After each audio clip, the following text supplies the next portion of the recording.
Welcome to Hatman Strikes Back Daily Boxing News. I am your host, Hatman, and today, yes, we are going to talk about Tyson Fury looking overweight for the Alexander Usyk rematch a month from now. But before we do that, I also want to touch on Dillian Whyte's comeback against Ebenezer Tetteh. That's taking place on December 15th in Gibraltar.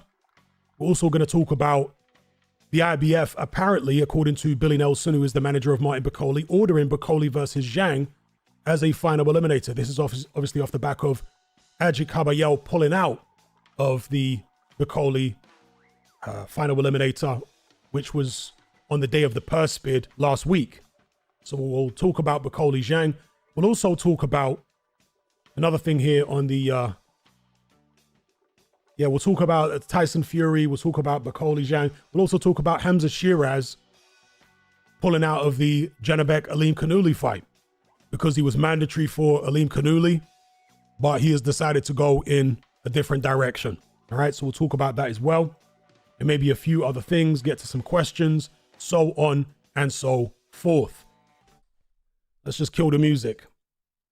So Dillian Whyte comes back on December 15th against Ebenezer Tetteh. Now, some of you may remember that Ebenezer Tetteh fought Daniel Dubois a couple years ago, and he did not look impressive, to say the least. He got knocked out in one round by Daniel Dubois. He is supposedly 36 years of age. I suspect he's a lot older than that. And he is not somebody that should give Dillian Whyte any real trouble, as washed up as Dillian Whyte is. Now, the interesting thing here is the fight is taking place in Gibraltar. Now, this is not the first time that Dillian Whyte has fought in Gibraltar. The first time was against Alexander Povetkin in the rematch. Now, the reason it's taking place in Gibraltar is interesting this time. Last time it was because there was lockdown on and there was some kind of issue with getting a show on in the UK or whatever, but with a crowd at least. But this time, of course, there's no lockdown.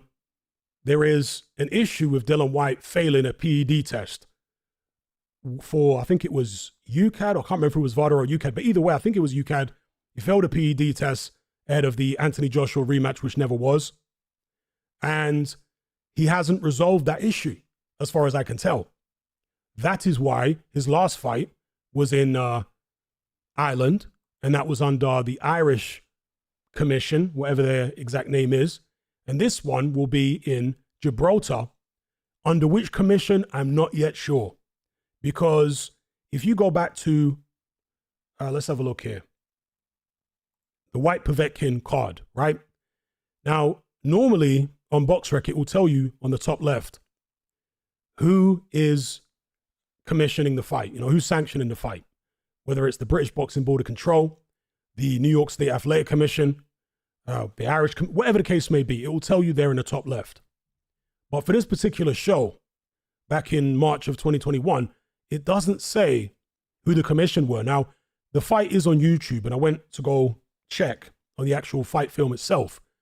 And David Diamante announced that it was sanctioned under the auspices of the British Boxing Board of Control. Now, that could be taken to mean that the British Boxing Board of Control kind of helped sanction the fight, or they supervised the fight, but they weren't necessarily the official sanctioners of the fight, if that makes sense. Because again, they do not appear on the BoxRec page for the show, which is unusual. And if you look at the Whyte Tetteh card here, nobody appears as sanctioning the bout either here. There's no commission listed in the top left-hand side of the graphic you can see on screen. So I'm not sure who exactly Dillian Whyte is going to get to commission this bout, to sanction this bout. Whether it will be the British Boxing Board of Control, I can't imagine it would be, or else surely he'd be fighting in Britain. Remember, he fought in Ireland last time out against Christian Hammer, this time out against Ebenezer Tetteh in Gibraltar. So now what I can tell you though, is that the fight will be promoted, you might be able to see that here, by a guy called Michael Offo. Now, Michael Offo is some type of business associate of Dillian Whyte. How do I know this? Well, first of all, he's promoting this show, but also because he manages Fabio Wardley. He's the official manager. Now, Fabio Wardley, as far as I was aware, was managed by Dillian Whyte's managerial company. Okay, so maybe this Michael Afo guy is the person in charge of the day-to-day running of Dillian Whyte's management company. I'm not sure. Okay, but he is acting as official promoter for this Dillian Whyte fight against Ebenezer Tetteh in Gibraltar. What is going on with the PED issue? Presumably it hasn't been resolved. Will it ever be resolved? Is Dillian Whyte not interested in working with the British Boxing Board of Control because he feels like he's going to receive a ban? And that's a load of bad publicity at this stage of his career. I don't know. But what I can say is Dillian Whyte has failed 2 PED tests in the past, or had adverse findings on one of those occasions. The first occasion, of course, he served a 2-year ban. So there's nothing to be resolved about that. The second occasion was in the run-up to the Oscar Rivas fight. And in that instance, there was actually a hearing with the British board in UKAD, and they were satisfied that Dillian Whyte had done no wrong. So they allowed the Oscar Rivas fight to go ahead. Now, whether you've got an issue with the British board in UKAD coming to that decision, you have to take it up with them. But they were apparently satisfied that Dillian Whyte hadn't done any wrong, and his fight with Oscar Rivas proceeded as normal. But in this particular instance, again, it hasn't been resolved. But Dillian Whyte has become a bit of an expert at managing, and he would by this point, right? Because it's his 3rd failed test, at managing a failed test from a PR perspective, because he just keeps his head down. He doesn't make a fuss, and he waits for the storm to blow over. He knows that before long, boxing fans are going to move on to something else. They're going to forget about Dillian Whyte's PED issue, and they'll be concentrating on some other scandal or some other fight or some other fighter, and all will be forgotten. Or they might even get distracted by a different guy who's failed a PED test more recently. So yeah, Dillian Whyte has learned how to play these things in terms of PR. And it's the same here, because on all the shows he's been on, Talk Sport, all the interviews he's done, nobody asks him about PEDs. I don't know whether before the shows begin, he tells them that they're not allowed to ask him about it or what. But nobody asks, and so he doesn't feel the need to say anything, right? PR job is fantastic by Dillian Whyte, and he might not even have a PR team. He just might be, wise and wily enough himself to know how to deal with these things. So, yeah, Whyte versus Tetteh, Gibraltar. On the undercard, you've got Thomas Carty, who, again, is a fighter I think is managed by Dillian Whyte. He certainly was earlier on in his career. He's an Irish fighter. And randomly, you've got Mike Perez. Yes, Mike Perez, the guy who fought Myris Breedis at cruiserweight, the guy who got knocked out in 1 round by Povetkin, the guy who, way back in the days, won Prize Fighter. You guys remember that? When Eddie Hearn had Mike Perez over for Prize Fighter. So yeah, Mike Perez, incredibly, is ranked in the top 10 by one of the heavyweight sanctioning bodies. In fact, let me check which sanctioning body it is, because I do have the heavyweight rankings here as part of one of the images I'm using for the Bakole Caballel Zhang story. So let's have a look here. Yeah, Mike Perez is ranked, you can see, number 8 by the WBA. How on earth this guy is ranked so high in the top 10 by any sanctioning body? Heavyweight is beyond my understanding. Anyway, Whyte Tetteh, it should be a little run out for Dillian Whyte, but it may be a measure of how past it he is. Remember, he did fight earlier on this year, Dillian Whyte. So it's not like he's been out the ring 2 years, although, the fight he had for his comeback against Christian Hammer didn't last very long. That was back in March. It was only a 3-rounder. But still, he's been out, he's had a fight. He comes back against Tetteh. If he has any trouble whatsoever, and if he can't get Tetteh out of there relatively early, it will be a measure, I think, of how far Dillian Whyte has fallen and how washed up he now is. And God forbid he actually lost to Ebenezer Tetteh or even got hurt by him. That would be a shocker, truth be told. So, yeah, there you go. Dillian Whyte coming back against Ebenezer Tetteh. Whenever I hear the word Ebenezer, it reminds me of that terrible song from the 1990s, the early 90s. He's a good. He's Ebenezer. You know the song I'm talking about? Younger people, again, won't know what's going on here. Yeah, but it was a terrible song back in the 90s called Ebenezer Good. And what was the song about? Well, think about the lyrics. He's Ebenezer Good. It was a thinly veiled reference to a certain party substance. Let's just put it that way.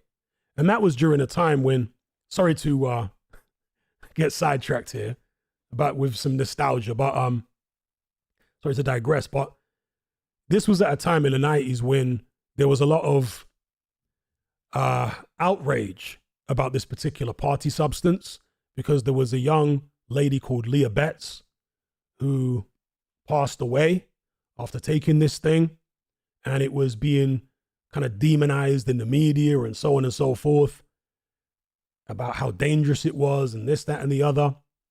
And in the midst of all that, this song comes out where the man's talking about, he's Ebenezer Good. And that was like on top of the pops, I think, anyway, and all sorts. It was certainly mainstream. So anyway, if digressing there, let's move on to the next topic of conversation here. And that, of course, is Martin Bakole. So Billy Nelson put this tweet out the other day. He said, unfortunately, I'm hearing Ajit Kabayel will be joining, not joking. He said joking there, but I guess he meant joining the long line of top fighters who don't want to fight Martin. Real shame, as it would have been a good fight. Okay. There was a purse bid, or was supposed to be a purse bid last week, and Ajit Kabayel pulled out on the day of the bid. Very unusual for a fighter to do that unless they've got a better opportunity elsewhere. What would be a better opportunity for Ajit Kabayel than an IBF final eliminator? Maybe an Anthony Joshua fight would be a better opportunity, a Deontay Wilder fight, or a Daniel Dubois fight for the actual heavyweight title. Why go through somebody as tough as Martin Bakole in a final eliminator if you've been offered a straight crack at Daniel Dubois? And the reason I'm wondering whether it could actually be Dubois is because of the timing of Kabayel pulling out the purse bid. Kabayel is not, as far as I'm aware, promoted by Frank Warren, but if he is in negotiations to fight Daniel Dubois, then Frank Warren hypothetically could deliberately stall signing the Dubois-Kabayel fight until the day of the Bakole-Kabayel purse bid, just to spite Ben Shalom, because we know he and Ben Shalom don't like each other. They've had some cross words. So he might have done it for that reason, and also perhaps to kick the can down the road a little bit so that Daniel Dubois doesn't have to face Martin Bakole as soon as he would have done had the purse bid gone ahead. Now, I want to give credit here to the IBF, because the IBF have come under some criticism, mainly from boxing promoters, but also from certain sections of the boxing media over their mandatory system. Now, as far as I'm concerned, the IBF mandatory system is by far and away the best in boxing. And the reason I say this is because they're strict.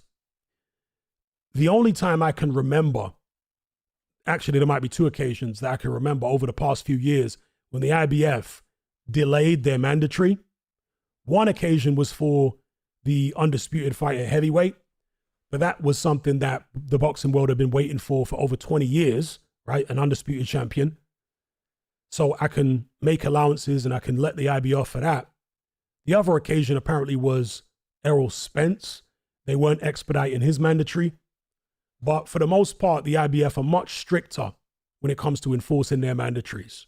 Now, the reason that the boxing promoters give for criticizing the IBF mandatory system is they say that oftentimes the IBF will impose mandatory challenges on champions who are not really very good and are not very popular challengers.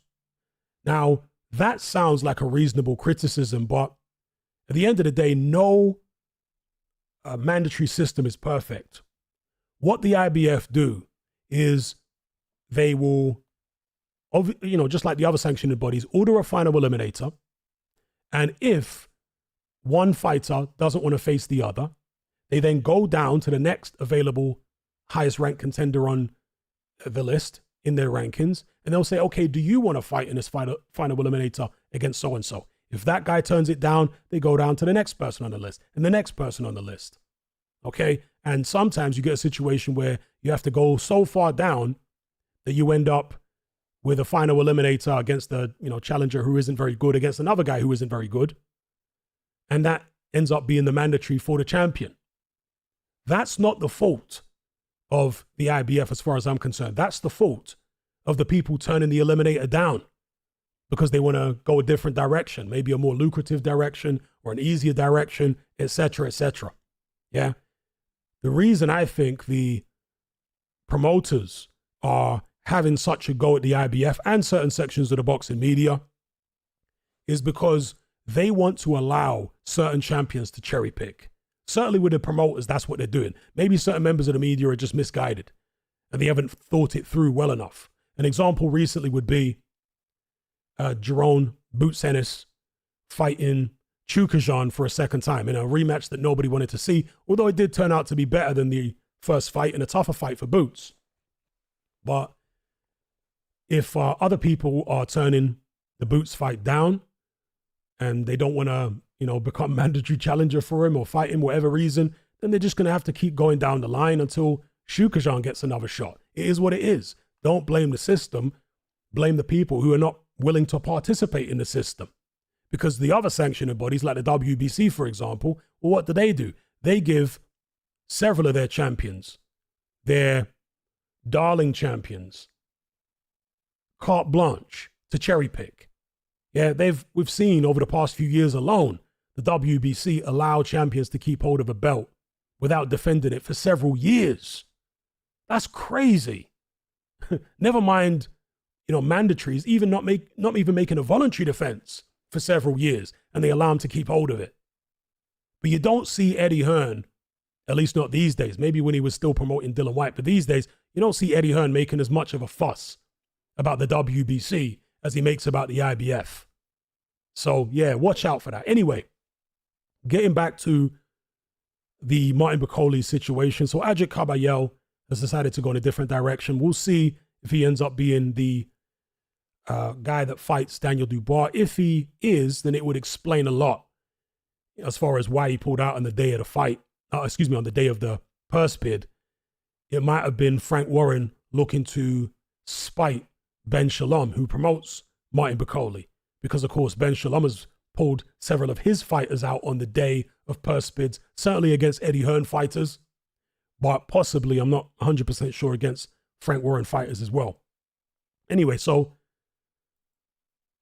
yeah, that's Bakole Kabayel no longer happening.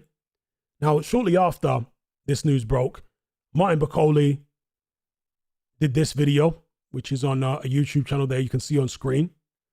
And he was expressing his disappointment at Kabayel pulling out of the fight. And he called out Zhang, the big man from China. He says he's willing to fight him in China. He just wants to get it on and become mandatory for the IBF. And shortly after he uploaded this video, Billy Nelson tweeted this: Zhang versus Bakole has just been called for by the IBF in a final eliminator. Now, I did go to the IBF website to check whether this was the case, but like most of the other sanctioning bodies, the IBF are not very quick to update their website with the latest news.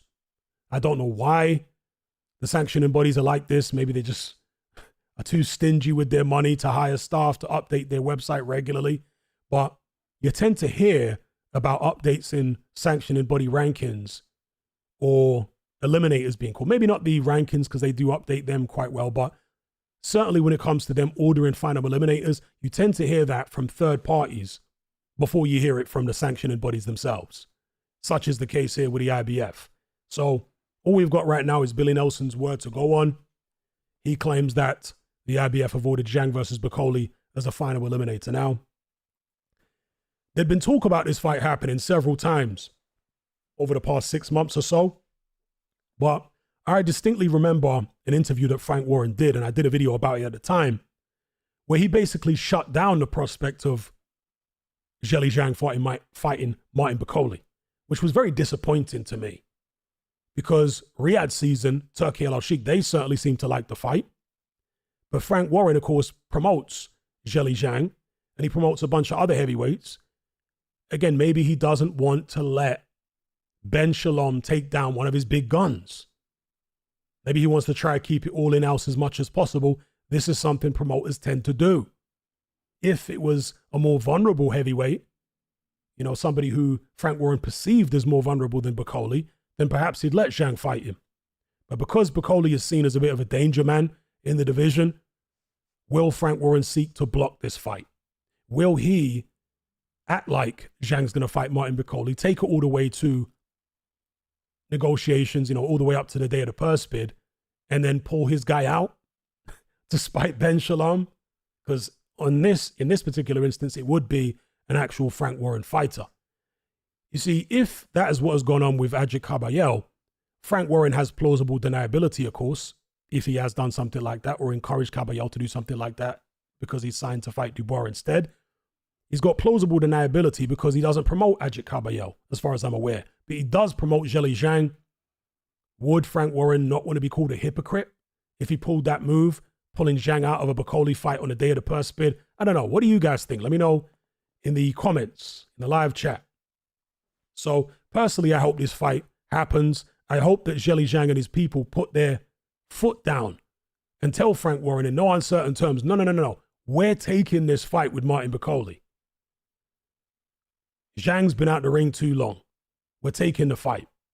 Maybe Frank Warren is looking to match Dubois with Kabayel and then do the rematch, because that's something he's been talking about, the rematch between Zhang and Parker. Because apparently Zhang's got a contractual right to have a rematch with Parker, but how many of you guys really want to see that fight? I thought Parker was a deserved winner. I wouldn't want to see a rematch right now because the first fight was boring as hell. Let's be real. It wasn't an entertaining spectacle. The only entertainment were the 2 knockdowns. Other than that, it was Zhang plodding around the ring. He came in too heavy. His stamina was even worse than normal, and he couldn't do anything in there. I think he went through the entire 12th round without throwing a punch. He certainly didn't land a punch. I don't want to see that again anytime soon. I would rather both guys move in different directions. Zhang's coming off a good win over Deontay Wilder. I'd like to see him in there against another big punching man in Martin Bakole. Let's hope that Zhang, as I say, puts his foot down with his promoter Frank Warren and says, no, I don't care what your little in-house plans are. We're taking the Bakole fight. Zhang thinks he can beat Bakole. Zhang thinks, you know, if he beats Bakole, he can then set up a fight with Dubois, which I'm sure he'd be very confident of winning as well. Anyway, let's move on from that and talk a little bit about another person who pulled out of a purse bid. In this case, it was a Frank Warren fighter. Okay. Hamzah Sheeraz withdrawn from IBF purse bid and could now be set for Carlos Adames. Now, Carlos Adames, of course, is the WBC middleweight champion. And Adames is seen by myself and most other people as an easier touch, lower hanging fruit than Janabek Alim Kanuli, because that's the fight that Hamzah Sheeraz has pulled out of. Alim Kanuli holds the IBF belt. Sheeraz decided not to go that direction, to go in another direction instead. Sheeraz is ranked number 1 by the WBO, number 1 by the WBC, and the WBC champion is Carlos Adames. He's also ranked, of course, number 1 by the IBF, but again, he's pulled out of that. So let me know what you guys think about this in the comment section below. Are you disappointed that Hamzah Sheeraz has decided to take on a different champion, perhaps, than Janabek Alim Kanuli? Did you expect better of him? Or did you think that he would pull out? I know that one of his rivals and a stablemate of his, Denzel Bentley, was skeptical about whether Hamzah Sheeraz would go ahead with this fight. And he was right to be skeptical, evidently, because he hasn't gone ahead with it. So anyway, let's get to some comments now about all the stuff I've talked about so far. We can expand the conversation beyond if you guys would like. Let's get to the comments here.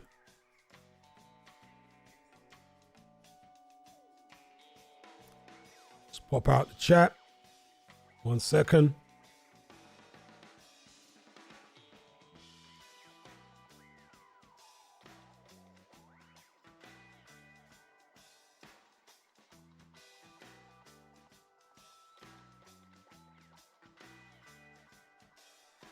How do I make the text in the chat bigger?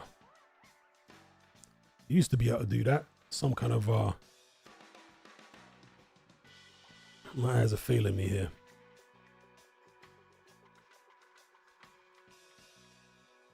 Doesn't seem to be a way to do it anymore. Used to be able to make the text in the chat bigger. No. No way of doing that right now. Well, let me close this down and see if it's over here somewhere. Nope, it is what it is. All right.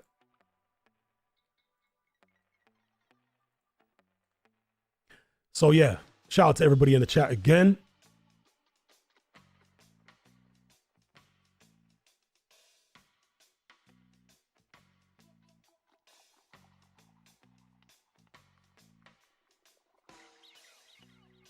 Ocean Blue says, didn't Bricktop say Sheeraz will fight on February 22nd for a world title? Yes, presumably that'll be against Carlos Adames, not Janabek Aleem Kanuli.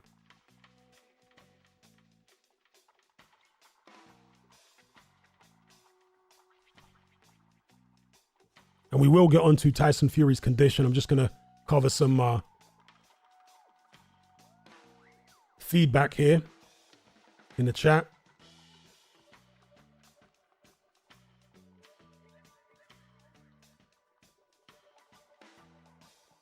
Guryon says, at Zhang's age, you might as well make the fight happen. Jiang could look shot sometime in 2025. I agree. He needs to put his foot down.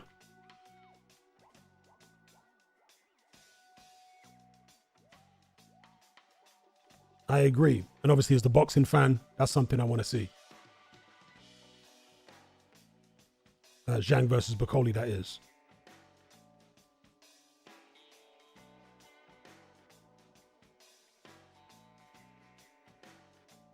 Saying Hatman with a rusty voice. Yeah, my voice can get a bit hoarse from time to time. Because I do have sometimes people asking me, why does your voice sound different in one video to the next? It can get hoarse when I do too much talking. It gets hoarse. There's not much I can do about it. Yeah, it's just something that happens. Some people think I must be smoking loads or something. I don't smoke. I don't smoke or drink. But sometimes when I do too much talking, the voice can get a bit hoarse like this. It's not something I'm trying to put on or anything like that. It just gets a bit hoarse from time to time. Too much loud talking and shouting and whatever. Shout out to Fight Sport Talk. He says, Hrgovic has sadly been exposed as a bit of a hype job.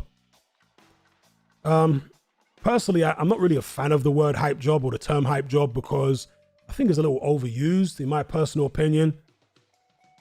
Because you could construe most fighters as hype jobs in the sense that they are overhyped by their hardcore supporters.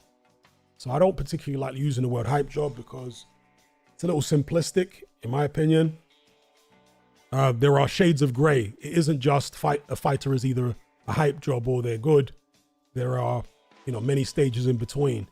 And if you consider how easily Daniel Dubois dealt with Anthony Joshua, Hrgovic's performance against Dubois doesn't look so bad in retrospect.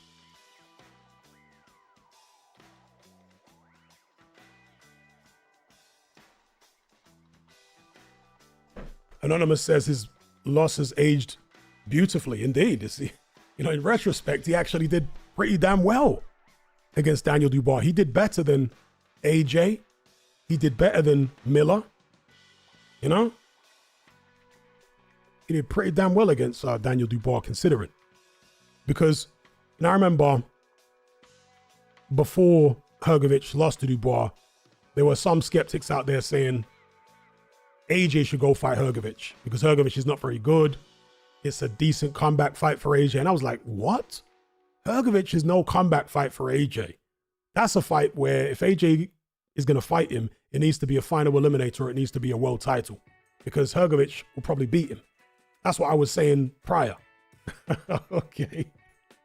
That's what I was saying before Hrgović fought Dubois. And yeah, Hrgović lost the Dubois fight. He punched himself out early on. Didn't respect Dubois enough. Got cut and was stopped. He never went down. I mean, again, testament to Filip Hrgovic's chin. He took all the shots that AJ couldn't take. He took the shots that laid AJ out cold. And he didn't go down. He never looked close to going down, Hrgović, in the fight against Dubois. And he got hit plenty of times bang on the chin. So anyway, shout out to Fight Sport Talk. Ocean Blue said, I don't think Warren has the contenders. Oh, excuse me. I don't think Warren has the confidence in Sheeraz that he makes out. He's good, but I think Janibek would beat him. Yeah, I think Janibek is probably the best in the division right now. Obviously, he needs to prove it by fighting everybody. But if the other champions and the top contenders don't want to fight him, then that's going to be a difficult task to prove that he's the number one.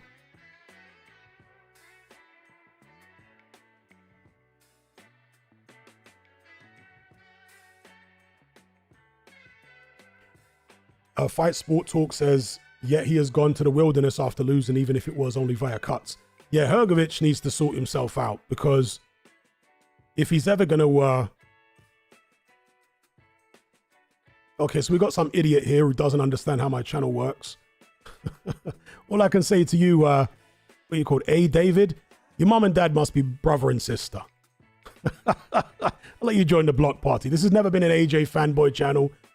Going all the way back to the beginning when I was talking about AJ, I made a video saying, is AJ on PEDs? And in the video I said, I can't discount the possibility that he's on PEDs. I've always been objective about fighters. But of course, idiots like you never want to be objective. You have a favorite, presumably you're like a Fury fanboy or a fanboy of somebody else, and you project your stupid fanboy psychology onto me. I'm not like you. You're an idiot. Your mom and dad are brother and sister. Goodbye. Idiot. Anyway, let's move on to some sensible comments.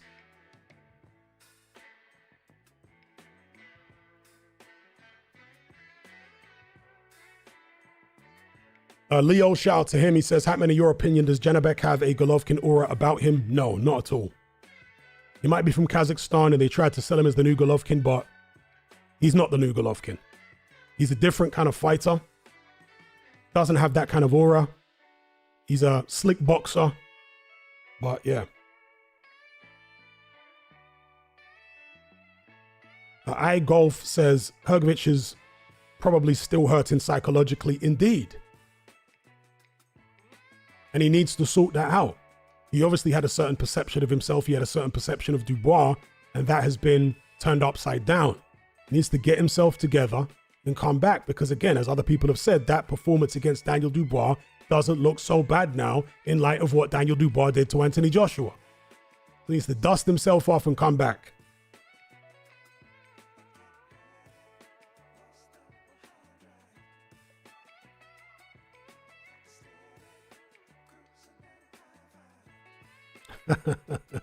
Ocean Blue says, so Tyson had a panic attack and Canelo could have beaten Vladimir Klitschko. Good old Dwyer. Yeah, Dwyer, you know, I love Dwyer's content because it entertains me. And of course, he does come out with some great insights from time to time. But, you know, he is a person who has a certain perception of older fighters. He tends to give older fighters a bit more of a chance than I would or most people would. And he tends to think that older fighters are more, you know, dangerous than they maybe really are. Of course, there have been some exceptions over the years. George Foreman, Bernard Hopkins, obviously the oldest world champion of all time, but they are the exception and not the rule. Generally, you know, if you reach the age of 58, you're going to be absolutely useless against anyone that's even area level. It doesn't matter how great you were in the past.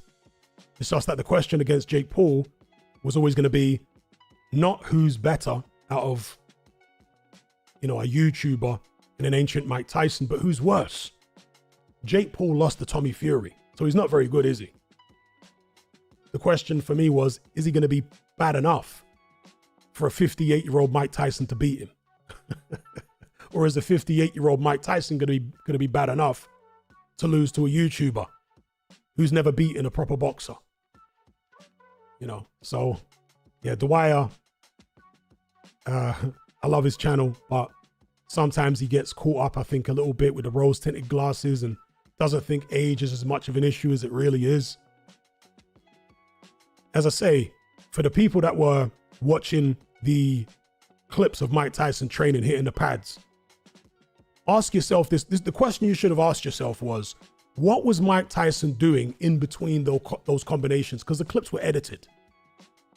It showed one combination, then another combination, and each combination only lasted 2 or 3 seconds. What was he doing in between the combinations? Well, if you watched the open workout, you would have found out what he was doing in between conversations.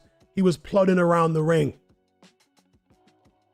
you know, trying to gather his breath and regain his energy for like 20 or 30 seconds before the next combination. His balance looked awful. You know, Mike Tyson was always a guy who did fight in explosive bursts. So if you take a clip, a short clip of Mike Tyson opening up at 58, it's going to look quite impressive. Yeah, to the untrained eye at least. But to me, even them short bursts didn't look very good compared to even the Mike Tyson that fought Roy Jones. And in fact, some of the training footage that he recorded in the run-up to the Roy Jones fight was reused for the run-up to the Jake Paul fight. Not sure how many of you guys noticed that. They reused footage from 4 years ago. And I suspect they did that because there wasn't much of the new footage that was actually worth showing, because Mike Tyson looked so poor. Yeah. And I find it difficult to understand how anyone who watched the shoulder programming on Netflix could have thought that Mike Tyson was impressive still. I saw him on the Netflix shoulder programming hitting the bag and knocking himself off balance with shots that didn't even look that hard. You know, his legs look terrible in the Netflix documentary, you know, pre-fight documentary stuff, fly on the wall stuff. His legs look terrible. His sparring looked terrible. You know, everything looked terrible.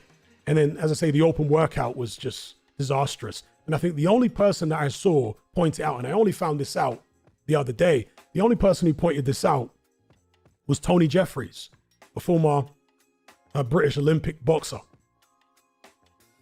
I saw a headline where he had looked at the open workout as well and said it looked terrible. That Mike Tyson looked awful when the cameras are rolling and the footage is not edited and you see what he's doing after he throws those combinations. He's plodding around, slow as anything. He wasn't even opening up in the middle of the ring. He had to have his coach move to the corner and be completely stationary. And then it still took several seconds for the trainer's instructions to register in Tyson's head, and then for Tyson's brain to process it and then activate the punches. So yeah, he looked terrible. Anyway, shout out to Boxing Media TV for the super chat. He says, Catman, I made a new page on the gram. No context, Gareth A. Davis. Think you'll find jokes. Love, bro. I'll definitely check that out. In fact, let me... Now, I don't have my phone by me right now, but I'll definitely check that out for sure. No context. No. In fact, no. Let me just mute the mic a second and get my phone, because I want to check that out right now. Hang on.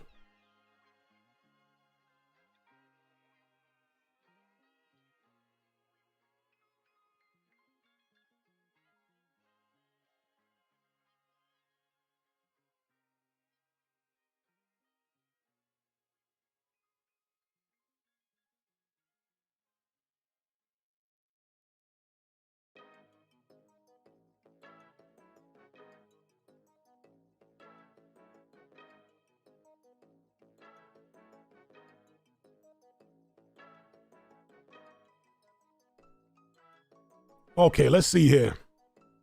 No context, Gareth A. Davis. Let's turn the phone on.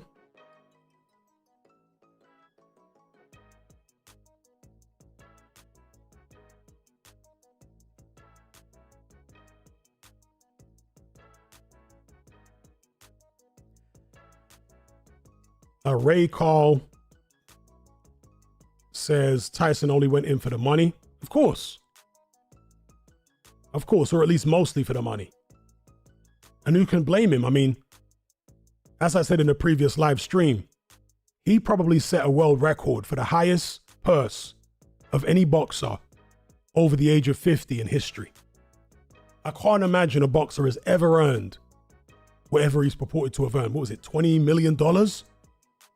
And the icing on the cake was he earned that money at the age of 50 against a YouTuber, against a novice, against a man who's never actually beaten a legitimate boxer. He's only fought one legitimate boxer and he lost to him. So it was a tremendous result for Mike Tyson, you know, having that fight. That's why I don't see it as tragic. It would have been tragic, of course, if Mike Tyson had got seriously injured or something, but the provisions were in place and Jake Paul wasn't good enough to do Mike Tyson any serious damage. So I think it worked out very well for Mike Tyson. And that's why after the fight, he said he might fight again. It depends on the circumstances. So anyway, let's look this up. No context. No context, Gareth A. Davis.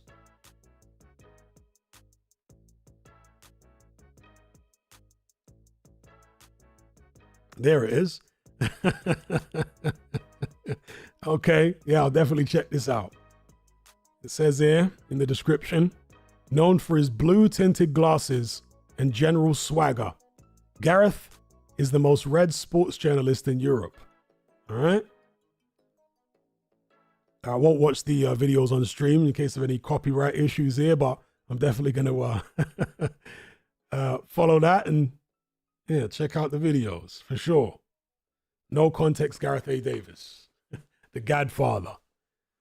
The, how else could we describe Gareth A. Davis? He's like the pound shop Bono. He's obviously modeled his image on Bono, hasn't he? Which is a bit weird. He's literally trying to look exactly like Bono. Make it out what you will. Anyway, let's move on to the main topic of today's live stream, which I did cover in the previous live stream, but I want to touch on a little bit more now. Let's kill the music here. So Tyson Fury has posted some training footage over the past few days. He's set up camp in Malta for some reason. I'm not sure why. I said this in a previous live stream.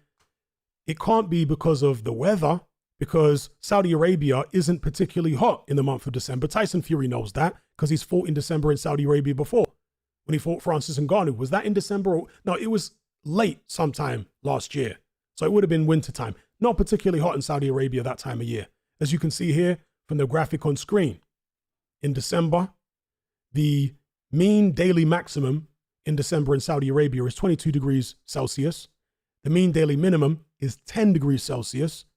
So right there in the middle, you're about 16 degrees Celsius. I lived in the Middle East for several years, and I can say this is about accurate. It definitely got down to about 11, 12 degrees at one point during the winter time.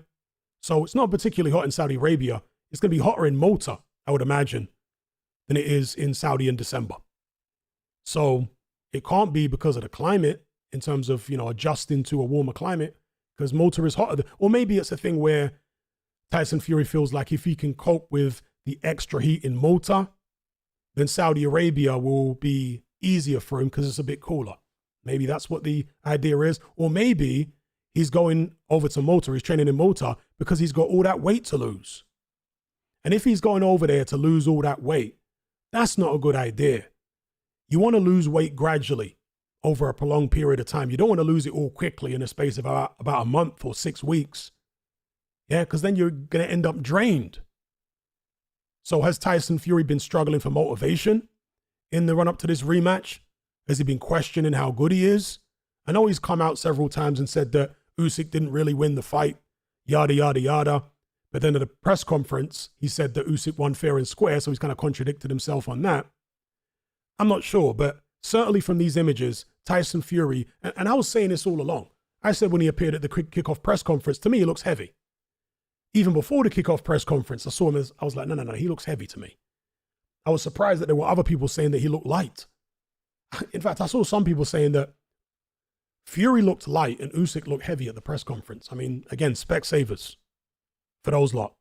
Because to me, it was clear that Fury was heavy. Usyk looked the same as normal. Now, it could be a strategic thing. Tyson Fury's been saying he doesn't think he can win on points. Well, the reality is opposite to the narrative he's pushing, I think.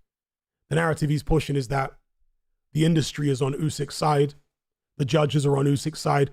I think if the industry, particularly the industry, but even the judges to some extent, were on anyone's side, it was Tyson Fury's. I think they actually made it closer than it really was. Tyson Fury said that Usyk couldn't touch him until he got caught in, what was it, the 8th round? And then he had the bad 9th round where he nearly got stopped. No.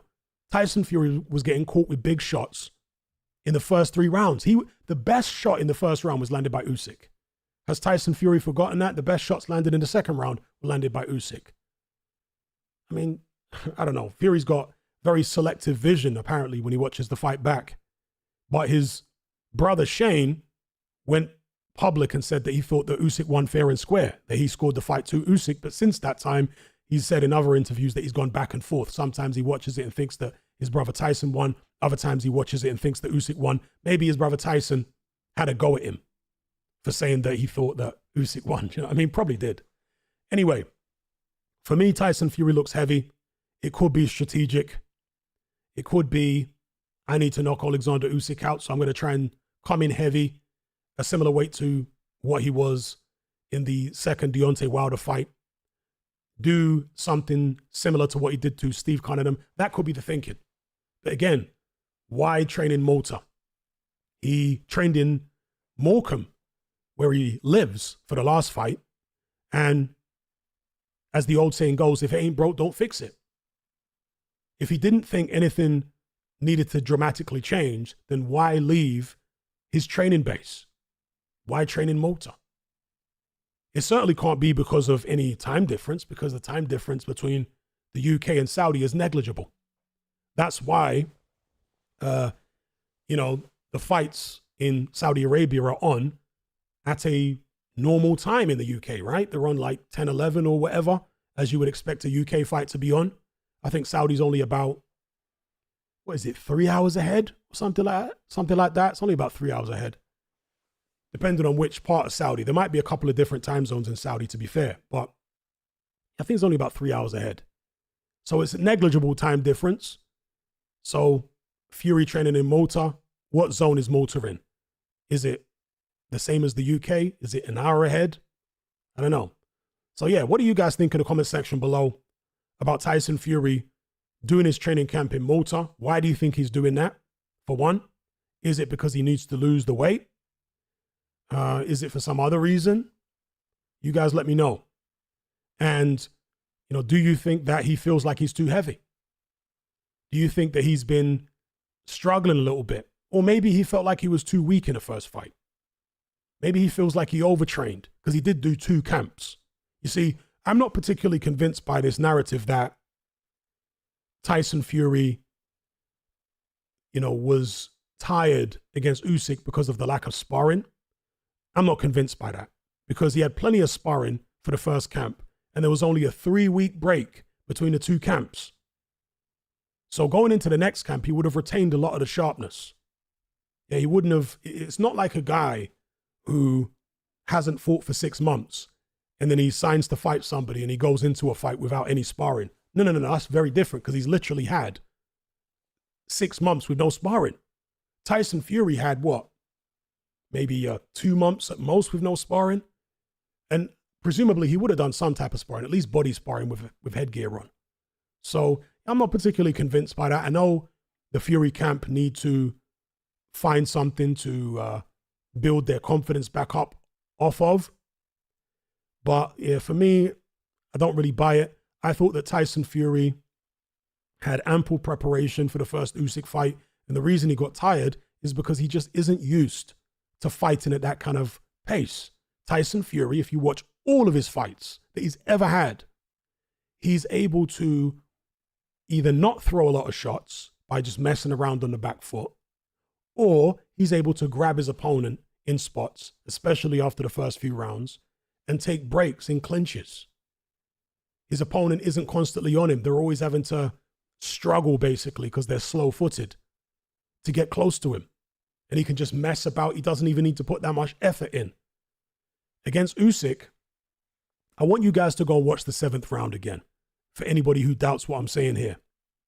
In the 7th round, Tyson Fury starts turning away.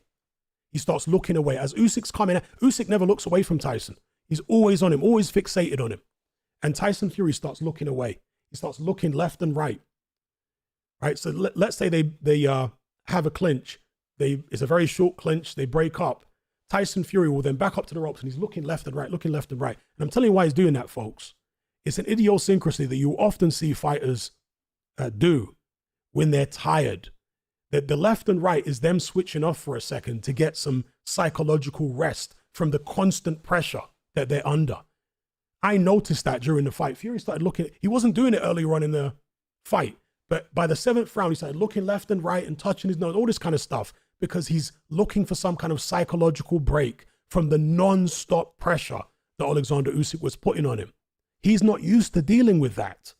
You know, Tyson Fury thought once he had those good rounds in the middle of the fight where he was able to hurt Alexander Usyk, he thought that he would now get the space, the time and space to be able to relax into his boxing, because Usyk weren't giving him the time and the space in the first 3 rounds. He was tagging Fury with good shots.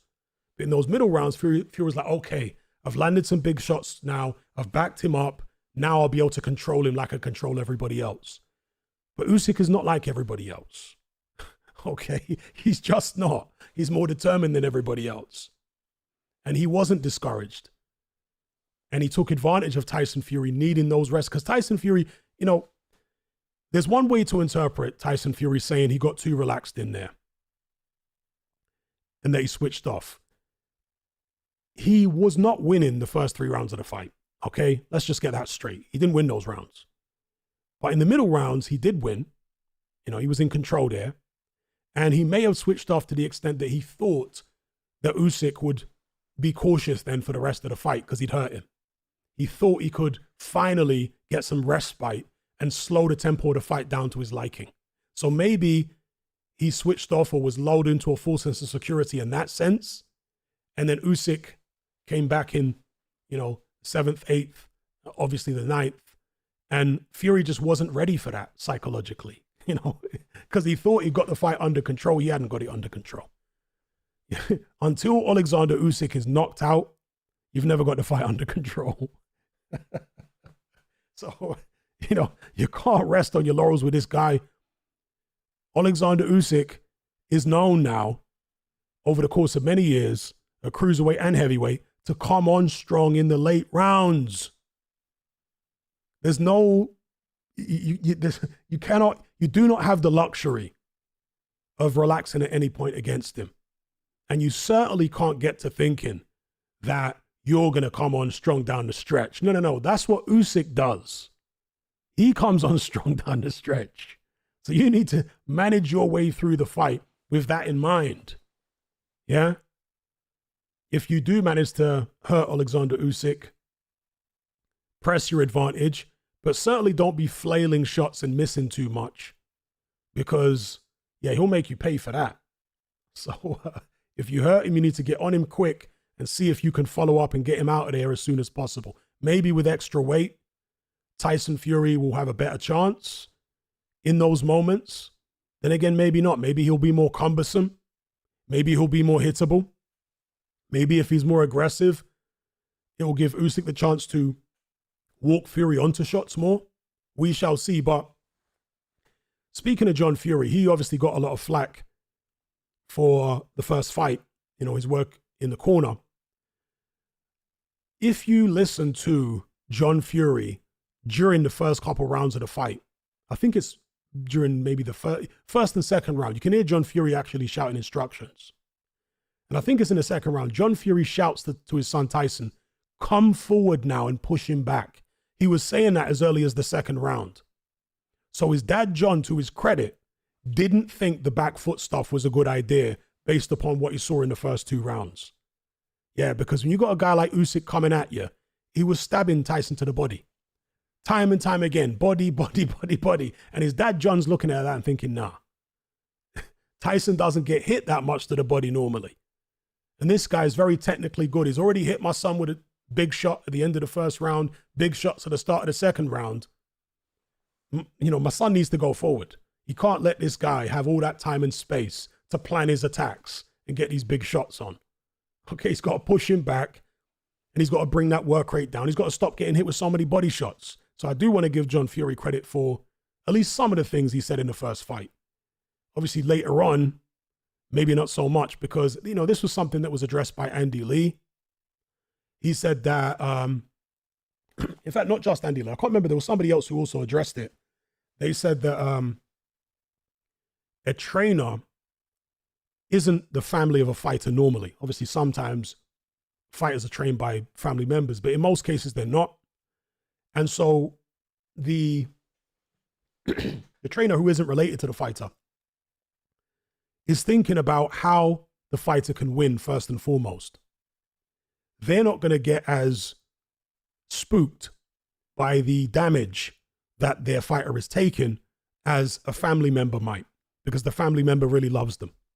Yeah, the trainer can have, you know, the trainer can like them, but they're never going to have the kind of love that a family member or, particularly a parent would have for them. So basically the idea is that a parent in the corner is going to be overly cautious in certain situations, and that will cost the fighter in some cases, because in this sport, you have to be willing to put it all on the line, including your health, if you want to win. Yeah, in certain fights, you have to be willing to risk it all.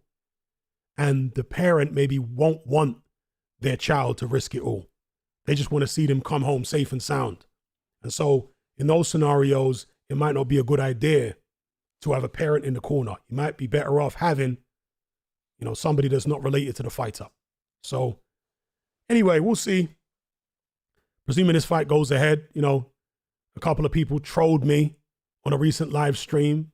They started saying that Tyson Fury had pulled out with an ankle injury. God forbid. In fact, you know what? Truth be told, I want to see this Usyk Fury situation put to bed once and for all. I do want to, but I would have preferred there not to be a rematch, because for me, there was no controversy in the first fight. But in order to silence the Fury fanboys once and for all, maybe it's good for Usyk to, have that rematch, but I would have preferred him to go in a different direction. I would have preferred this immediate rematch not to be happening. But since it is, I can see the good in it, okay? But if Tyson Fury did pull out and went off to fight whoever, Anthony Joshua, Daniel Dubois, whoever, I wouldn't be mad at Usyk going off and fighting somebody else. You know, it wouldn't be like a huge disappointment if the fight didn't take place. But yeah, it would be nice to see Alexander Usyk get his proper credit, because after beating Tyson Fury the first time fair and square, there's still a narrative going around that, oh, Fury wasn't quite at his best. The judges were it, the judges had it in for Tyson Fury, which is just nonsense. They had it closer than it should have been, truth be told. Yeah. So that's my take on it. And in case anyone out there, of course, I've been accused for the past couple of years of being a Tyson Fury hater. Listen, when a fighter is doing as much as Tyson Fury, then if you're an objective boxing fan, you call him out on it. The only people who don't call Tyson Fury out on his are fanboys. Simple. And Tyson Fury has done a lot of over the past few years. And never mind past few years, his whole career has been doing a lot of So, yeah, do you like the beep? Making sure to censor myself for the sake of this algorithm. Tyson Fury has done an awful lot of BS. If you haven't been calling him out, that's because you're a fanboy. Yeah? You're obviously someone that wishes you were tucked up at night in bed with Tyson rather than Paris. You wish you were in Paris Fury's place. Yeah? That's all of you who haven't been calling Tyson Fury out for his BS throughout his career. If you're a real boxing fan, you call him out for it. But at the same time, if you're a real boxing fan, you give Tyson Fury credit as I have always done, for the things he does well and for his achievements. You don't go overboard, because then, again, that's fanboy territory. You give him the appropriate credit. Over the years, I have always said that Tyson Fury is one of the most naturally confident and mentally strong fighters in the entire sport of boxing. Never mind just the heavyweight division, the entire sport of boxing. I've said that for years. You know, when people tried to say, oh, Hatman, you're an AJ fanboy, and it's so funny. In the comment section of videos where I get accused of being an AJ fanboy, I also get accused of being a Tyson Fury fanboy. Can you imagine that? That's happened many times on the same video. In the comments, you'll have some people accusing me of being an AJ fanboy and other people accusing me of being a Tyson Fury fanboy. Again, just projecting their own bias onto me. They don't understand objectivity. And objectivity, just for those of you who have never heard me explain it before, objectivity doesn't mean criticizing every fighter an equal amount. That's the opposite of objectivity. Why? Because not every fighter does as much BS. Yeah, it would be like, again, a court of law, a judge handing down the same sentence for a first-time offender who's a shoplifter as he would give to a serial armed robber. Is that justice? Is that fair? You give the first-time offender who's a shoplifter, who shoplifted a Mars bar, the same prison sentence as a guy who is a serial armed robber. That's not justice at all, is it? That's completely biased in favor of the armed robber, right? Let's say you only give him community service and you give the person who stole the Mars bar community service. That's massively biased in favor of the armed robber, okay? That is not objective. That is not fair. Fair would be to hand down appropriate sentences, sentences that fit the crime and fit the history of the offender. Yeah, Tyson Fury is a serial repeat offender, lying, gaslighting, pulling out of fights, claiming that he was going to fight people that he never had any, so on and so forth. That's Tyson Fury's history. And if you are a real boxing fan, you would have been calling him out every step of the way when he was coming out with all this BS. Simple. But when Tyson Fury's good at something, as I've always said, mentally strong, he's a great big occasion fighter. He has great powers of recovery.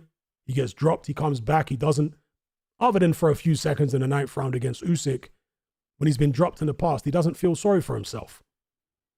He gets up with a fire in his eyes and he knows what to do. He's got great survival instincts, even against Usyk actually in the 9th round.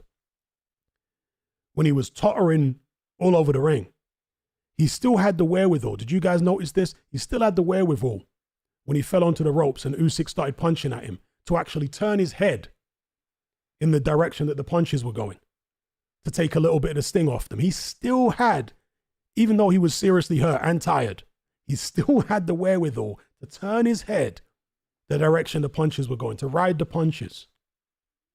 Okay, so great survival instincts, mentally strong, big occasion fighter. He's not somebody that shrinks on the big occasion. That's always been AJ. He shrinks on the big occasion. He's trying to hold it together on the big occasion. He doesn't rise to the big occasion. He tries to hold it together. There's a difference. Tyson Fury rises to the big occasion. The big occasions actually give him extra motivation and make him better. Fury's one of these guys where if the occasion isn't big enough, he's going to underperform. Yeah, he needs the pressure actually, Fury, to perform to his best. When there isn't enough pressure, he's going to produce an Ngannou performance. You know, he's going to produce an Otto Wallin performance when there isn't enough pressure. So different personality types. Anyway, that's my take on Tyson Fury. Let's get to some more questions and comments here.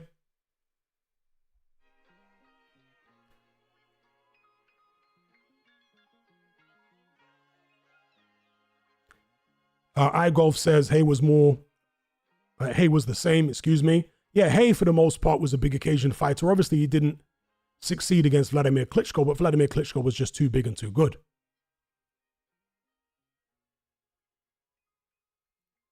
But yeah, generally he was a a big occasion fighter, David Haye. You know, I'm always amazed by casuals in boxing. I was watching the CBS Zerto Ramirez fight again on the Sky Boxing YouTube channel. And I looked in the comments. I shouldn't have done it, but I looked in the comments, and there was some guy who said that he was criticizing David Haye for some reason. And he said David Haye avoided all the big names at cruiserweight. He never fought the big names. And I think he was giving credit to Chris Billam-Smith for fighting the big names. He said David Haye avoided the big names. I mean, David Haye beat the #1 cruiserweight in the world, that was Jean-Marc Mormick, and he beat him in France. And just to be straight about this, folks, I was accused of being a massive David Haye hater when he was fighting back in the days. Yeah, my longtime old school subscribers can vouch for this, because I was always criticizing Haye for avoiding the Klitschko's for a couple years and milking his WBA belt at heavyweight. Right? I'm objective. But when Haye was a cruiserweight, he was the man. The #1 guy at cruiserweight then, according to the consensus at least, was Jean-Marc Mormick. Haye fought and beat, he was seen as the toughest champion. Haye fought and beat him in his backyard. Now, you could argue that he perhaps wasn't as good as Steve Cunningham. But, you know, he and Steve Cunningham never fought. But Cunningham certainly wasn't as high profile as Mormick. Yeah? And David Haye beat Mormick. He also beat Enzo Macronelli. So Haye was unified cruiserweight champion. He just didn't beat Steve Cunningham before moving up. So in terms of the big names, this guy's saying that Haye never fought the big names. I mean, the guy must have not been watching boxing.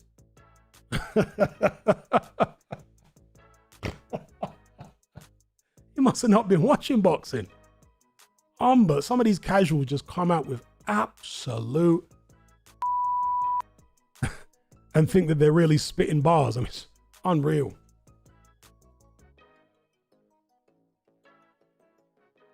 iGolf says, didn't he duck a prime Adamek, win a cruiser?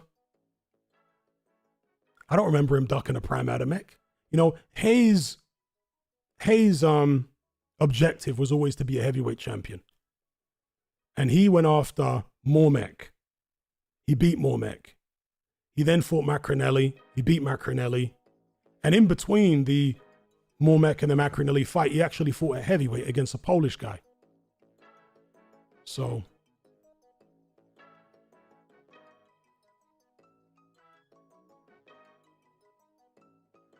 what I can tell you is that Haye fought the biggest names at cruiserweight.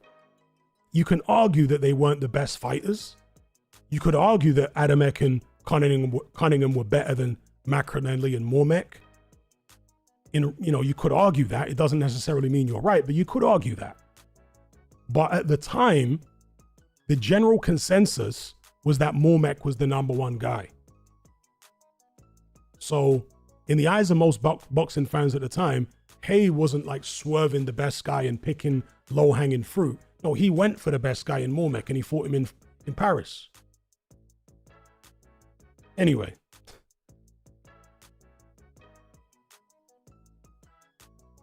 Yes, shout out to Matt. He said, I remember the Haye fans crucified you when you said Haye had a weird front foot heavy stance in his comeback fights. Now we know why after the Bellew fights. Indeed. Indeed. You know, I've been heavily criticized by so many groups of boxing fans over the years, but the David Haye fans certainly were on my case at many points in his career. Certainly when he came back and he had those fights on Dave, the comedy channel. I pointed out that his stance looked weird. Very weird. It was an unusual stance. It didn't look normal. And there were people turning up in the comments, what are you talking about? It's the same as his stance has always been. You got no idea what you're looking at. You know, always these idiots, man. No, I do know what I'm looking at. David Haye's stance was strange in those comeback fights. It was not like the David Haye of old at all. And as you say, now we know why. I didn't know why at the time. I wasn't sure why he'd adopted this different stance. I didn't know whether it was because he was working with Shane McGuigan and that was something he decided to implement. I didn't know why David Haye was, you know, adopting this strange new boxing stance, but I just knew that it was different. It wasn't the stance that he had in the past. Shout out to Malik. Much appreciated, sir.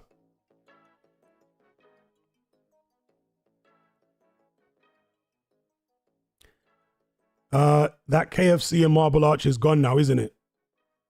Says Ocean Blue. I'm not sure. I'm not sure. But that KFC in Marble Arch was there for years and years and years and years and years and years and years.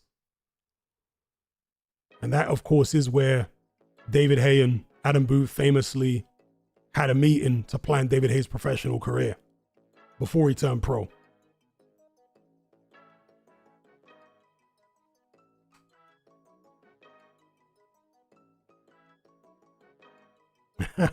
Okay, Waved says, Fury's going to be on that bear meat in Malta. Doesn't get tested as regularly out there.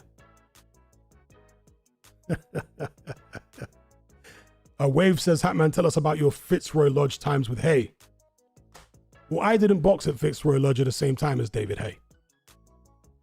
The times that the time that he basically left Fitzroy Lodge was around the time I was starting, so it maybe slightly overlapped. But I never sparred David Haye. I never saw him in the gym on a weekly basis or anything like that, because he fell out with Mick Carney, who was the guy that ran the gym. And yeah, once he fell out with Mick Carney, he stopped going there.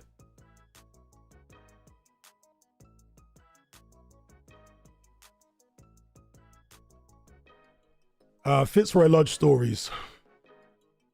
Well, there was one story about Mark Reigate. I think Mark Reigate is still at Fitzroy Lodge as a coach. Well, Mark Reigate's been there for many years. He might be the #1 guy there now. I don't know. I ain't been to Fitzroy Lodge for years and years and years. But Mark Reigate, of course, used to box. And I never actually saw this, but this is something I was told by somebody else that boxed at Fitzroy Lodge. They said that Mark Reigate boxed the guy. He either boxed the guy or sparred a guy. I think he boxed him. But this guy had also frequented Fitzroy Lodge as well. And he knocked the guy out cold. And the next time the guy turned up at the gym, all his hair had fallen out. He hadn't shaved his head. All his hair fell out after Mark Reigate knocked him out cold. Like, it fell out overnight. When I was told that story, I was like, that can't be true. I was so traumatized that all his hair fell out overnight.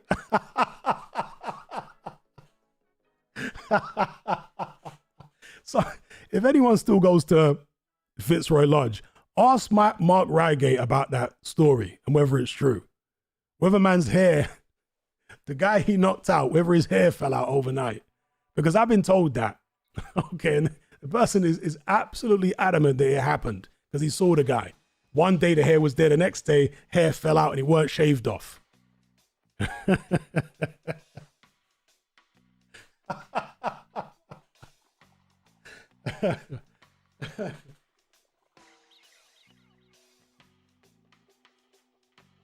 Is there anyone in there that's been to Fitzroy Lodge? Anyone in there ever trained there? For those of you who don't know, Fitzroy Lodge is in Lambeth. The nearest tube station is Lambeth North, which is on the Bakerloo and Northern line. Is it, or is it just Bakerloo line? It might be Bakerloo and Northern. If it's not on the Northern as well, it's definitely on the Bakerloo line. Lambeth North Station. It's a short pop from there, and it's under the railway arches. It's not the easiest gym to see the first time you go there, because not only is it under the railway arches, but it's right in the corner of railway arches. And back when I used to go there, there were like cars parked in front of the entrance a lot of the time, so you couldn't, so you have to like really go looking for it. But there's a cafe right on the corner. Yeah, there's a cafe right on the corner. So if you come out of Lambeth North Station, you'll see a couple of roads. There'll be a road running from left to right. Don't go down there. Don't go left to right from there. But you'll see two roads. One which goes to Kennington and another one which is to your right. You want to take the road to your right, walk all the way down there until you reach a junction. You'll see railway arches and turn right past the cafe. And Fitzroy Lodge is tucked right in the corner there, in case you've never been there if you're from South London. Again, I'm not sure who runs it now. It might be Mark Reigate still. But back in the days, it was Mick Carney and Adam Booth was there. There was another guy called Adam. I forget his second name, but there was another Adam who was there. Mick Carney, Mark Reigate, and there was another old guy called Bill who was friends with Mick Carney from when they were relatively young. They actually boxed each other in the amateurs, as I understand it. Mick and Bill, they're both dead now. They, died many years ago, but they boxed each other back in the days. And I was told that Bill knocked Mick Carney out. Of course, their friend, they became friends and they were running, basically in the, running Fitzroy Lodge together and what have you. And Bill used to do a bit of training the fighters and whatnot. Bill was only a little old guy when I was there. He must have been at least in his 70s when I was there. He can't have been any more than 5'6", 5'7", Bill. Slim, skinny old man. But I tell you what, he had some of the hardest knuckles. I'm telling you, this guy, yeah. They've got those like pads that double up as gloves. You don't see them too often these days, but back in the days, they had these like mitts for, fighters to punch, which would also double up as gloves so the trainer can throw punches back at you. And Bill took me on the pads a few times with those weird mitt glove type things. And he would punch me back, right? In the head and in the body, in between me hitting his hands. And I'm like, 235 pounds or whatever, in my 20s, rock solid, And he's like some little old man, can't weigh any more than 140 pounds or something. Yeah, in his 70s. And I swear down, when this guy hit me in the shoulders and the chest, it was like Golovkin. I couldn't believe it. I've been in there with all sorts of heavyweights and big guys and, sparring and fights and street fights. And this guy had knuckles from hell. I've got no idea how such a small old man had such hurtful punches. It was incredible. It like hit me in the chest and hit me in the shoulder. Obviously, I didn't want to react, but I was like, damn, this old man hits hard. Dear, oh dear. It's just like his knuckles were made out of metal or something. Like that. Like his knuckles were really bony and pointy. When he hit me with them gloves on, it hurt me. In the body and whatnot. Crazy. But Bill was a good guy. Bill was very personable, gregarious kind of character. He'd like to talk to anybody. He had a lot of banter, Bill. Mick Carney was very stoic. Mick Carney was, I don't think I ever saw Mick Carney smile, ever. He was a hardcore kind of personality, Mick Carney. He didn't mess about and he talked to you in a very matter-of-fact way, old school South London, mate, that kind of thing. And I've told this story many times, but when I was on their team, I came in after a summer where I'd put on, I don't know, a stone, 15 pounds or whatever. And I came back into the gym, hadn't been there for a few months, rocked up, was walking towards the back of the gym to the changing rooms.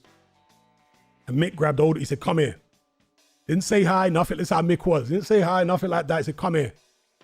He grabbed me, he said, now take your jacket off. Yeah.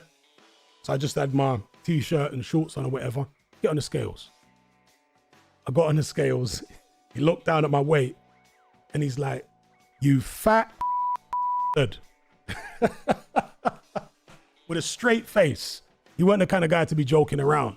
He just looked at the weight on the scales and he's like, you fat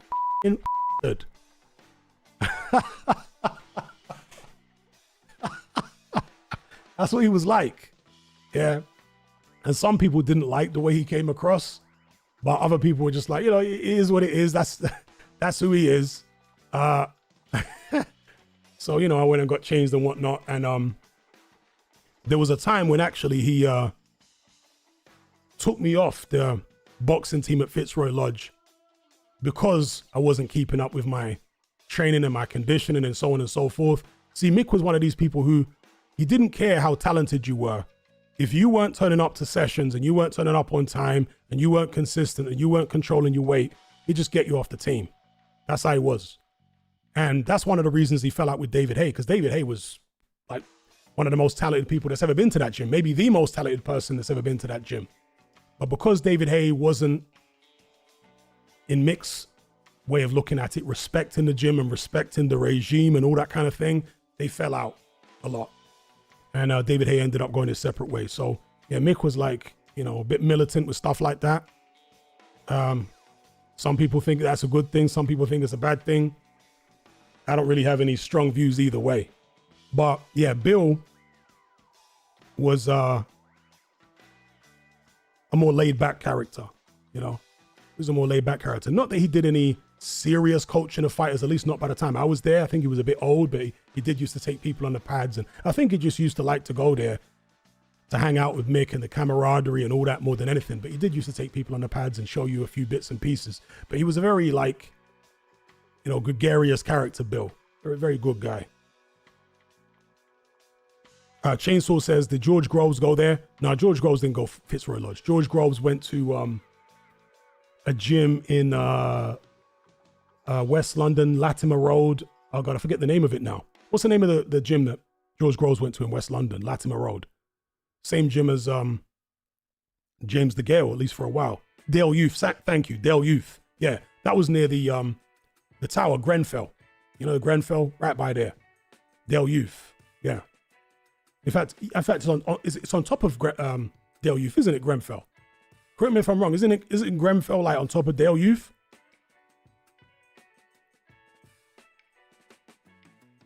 It's certainly very close to it if it's not on top of it. No, Fitzroy Lodge was David Haye. He's obviously probably the most famous fighter to train out of Fitzroy Lodge. Adam Booth, of course, was a... Richard says, now there was part of the gym that was at the bottom of Grenfell. That's what I mean. Grenfell was on top of the gym, meaning Grenfell, meaning that the gym was at the bottom of Grenfell. Same, exactly what I'm describing. Shout out to Merzo Man for the super chat. Big up. He says, great live streams, Hatman. Keep them coming. Much appreciated, sir. Each and every time. Yeah, All Stars on Harrow Road. That's another old school gym. And of course, you got Repton in Bethnal Green. High Golf says, did you spar Haye? No, never sparred Haye. There was a time when David Haye was fighting at heavyweight, and I was criticizing him, avoiding the Klitschko's for the 2 years that he did. And people concocted this narrative that David Haye knocked me out in sparring back in the days. Never sparred David Haye. But people had to find some reason to call me a hater. You know, they had to find some kind of motive that would have something against David Haye. So they concocted this story, which had no truth to it at all, that David Haye had knocked me out. Yeah, whatever. Not that he couldn't knock me out, but I never sparred him. He never got the opportunity to knock me out. There you go.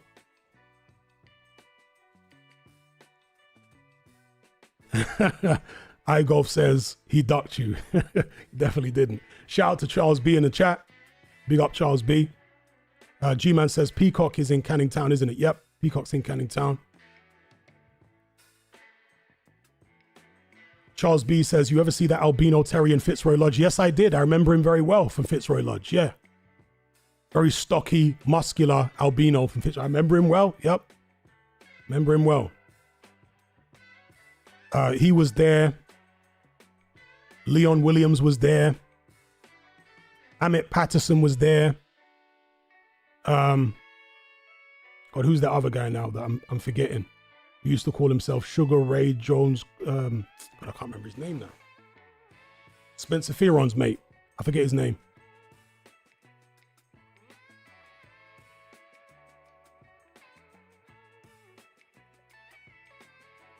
Anthony Small, thank you, Dr. Wu. Yes, Anthony Small was at Fitzroy Lodge back then when I was there. Anthony Small was there too. Dominic Akinlade was there.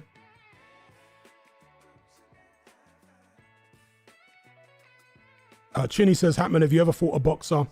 Have you ever met a boxer, excuse me, and thought that they were not going to be much good, but surpassed your judgment? Probably quite a few.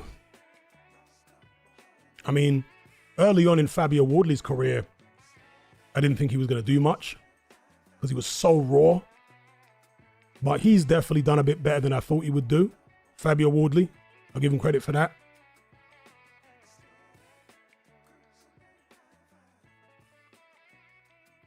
Fight Sport Talk says, Fury looks legit scared of Usyk.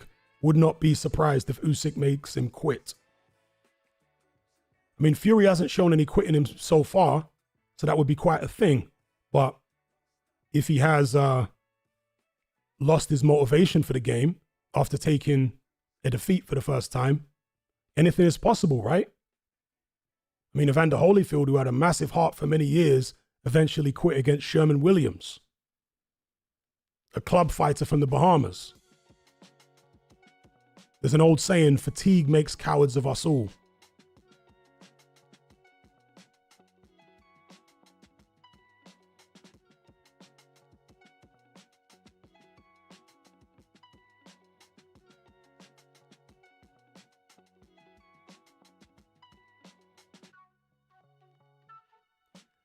Deep Random Thinker says, Usyk should be king of England at this point.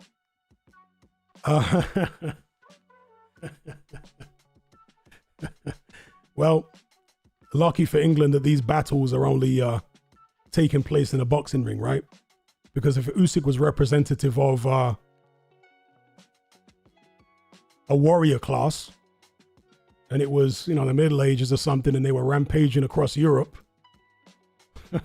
if they were all like Usyk, I don't think the British Warriors would stand much chance.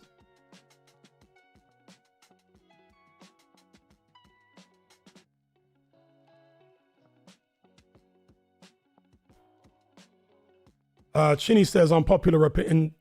Apologies if I can't get to everybody's comment. There's quite a few comments coming in here. Unpopular opinion by Chinny. He says, I think Dave Allen is going to give Fisher a lot of problems in one last hurrah.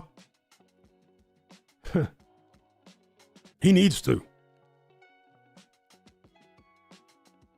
He needs to, because he's been very disappointing the last few times he's been in a big fight.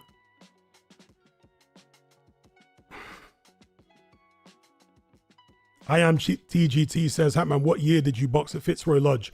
I was on and off at Fitzroy Lodge until about, I was on and off there till about maybe 2009, maybe 2008, 2009, somewhere around there. I was on and off up until about then, because I did box other gyms, you know, used to go all over South London, Earlsfield, the Lynn. Way back in the days, there was a gym called Brixton and District, which later became the gym that, it's above our pub, actually. It's in Herne Hill, not Brixton itself, but it used to be called way back in the days Brixton and District. And Clinton McKenzie used to run it. I forget the name of what it was when Clinton McKenzie ran it, but it was no longer an ABC by that point. Miguel's in Brixton, obviously. I'm from Brixton.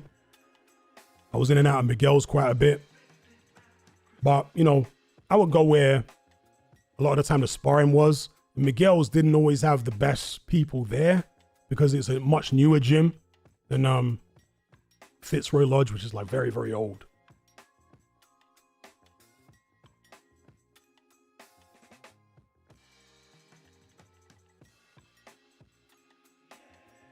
Okay, I am TGT says, I boxed a few guys from the lodge.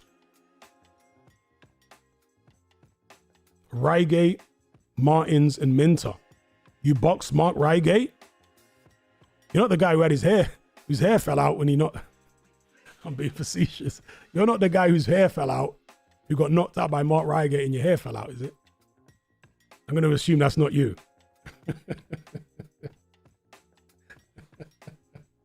I so hope that story is true, because I was told that story many years ago by someone at the lodge.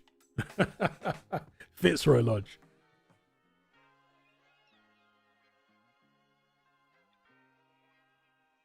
Okay, TGT says I'll box for Islington, Trojan, and Haringey. No, it wasn't me. Did you beat Mark Reigate?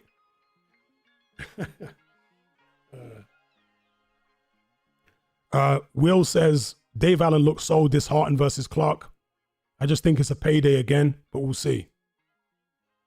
Yeah, he needs to come with some actual fire. And truth be told, Dave Allen hasn't been the same in terms of his desire since he lost to David Price. Because he quit against David Price. And you know what they say about quitting? When you quit once, you can do it again. And he has done it again since. So something snapped in him in that fight. And he hasn't been the same in terms of his determination since. Okay, TGT says, we won one apiece. All right.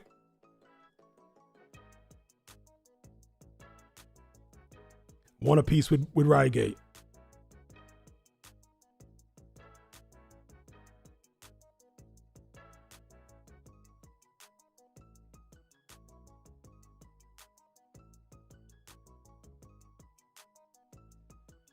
Waved says, Hatman, who wins Adelaide versus Dacre's underrated fight? I'm looking forward to it. Could be interesting. The thing is, Dacre's is a really boring fighter, generally. Will Adelaide be able to drag him into a fight? I mean, Adelaide likes to box himself, but Adelaide generally will let his hands go more than Dacre's. So, I don't know, can Adelaide drag him into a dogfight? Will he need to? I don't know. We'll see.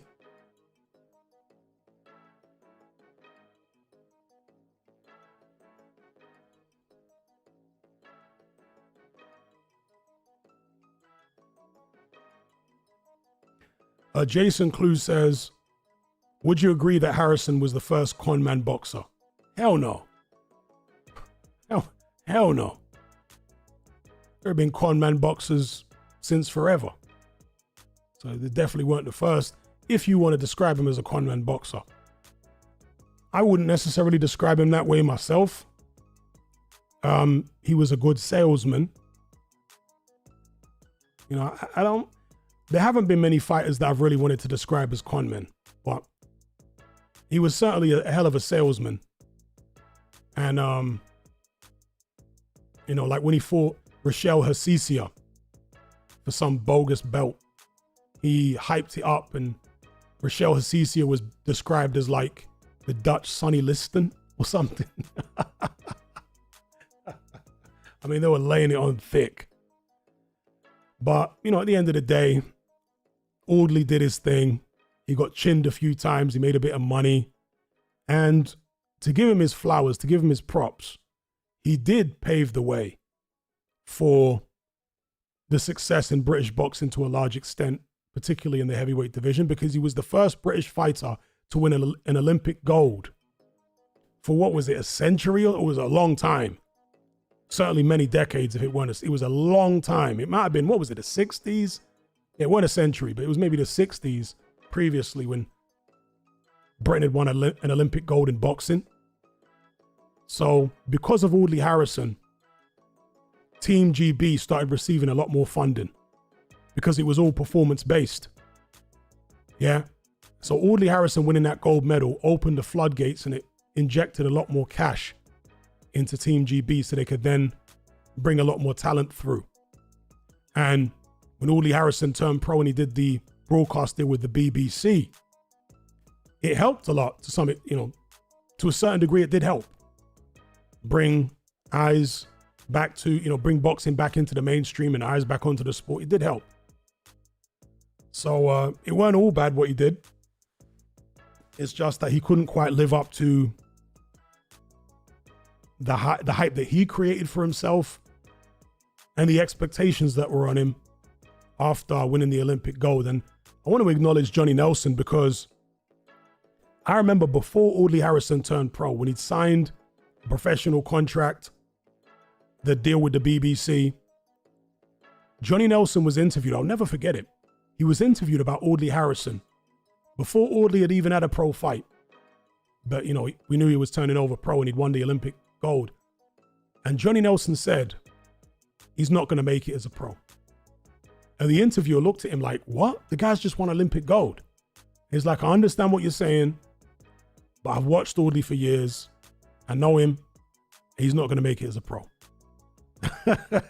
Johnny Nelson back then was the only person I saw anywhere in the boxing media who said anything like that. Who said Audley has not got, he's just uncategoric about it. He said, he was categoric about it. Excuse me.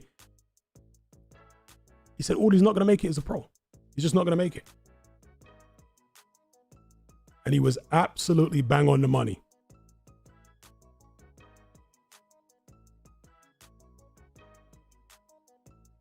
He obviously saw something in Audley that was missing.